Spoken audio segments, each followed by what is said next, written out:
Melika Johnson is live. And Melika, you watched the ads, you talked with both campaigns, so were you able to decipher what's accurate and what's not?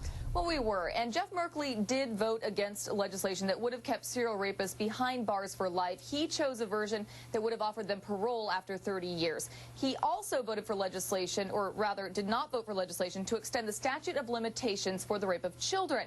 Now, the Merkley campaign says there were reasons for why Merkley voted the way he did, and that Smith's ads don't tell the whole story. Jeff Merkley supporters are striking back. But I have never in Oregon seen anything like Gordon Smith's attacks on Jeff Merkley. Former Governor Barbara Roberts says Smith's ads linking serial rapist Richard Gilmore to Jeff Merkley's record on fighting crime are appalling.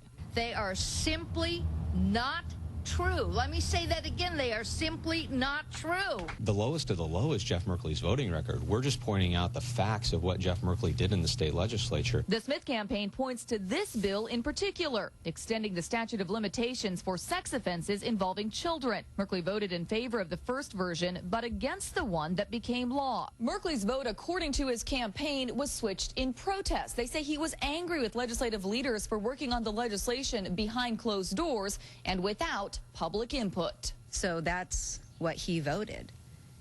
Protest vote or not, it still shows me, the victim, that he didn't vote for me.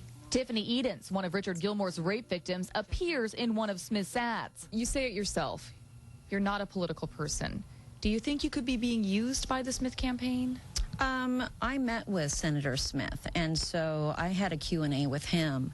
So I feel confident that I'm doing what I want to do. But the Merkley campaign says Smith is, quote, cherry-picking one vote out of hundreds. Gordon Smith, it's time to quit listening to your Republican consultants and start listening to your conscience. Now, if you're wondering how Tiffany Edens came to be in Gordon Smith's political TV ads, the victims advocacy group called Crime Victims United introduced Gordon Smith and Tiffany Edens, and from there, the rest is history. Live in Salem, Melika Johnson, KATU News. Always the case, voters will decide, Melika.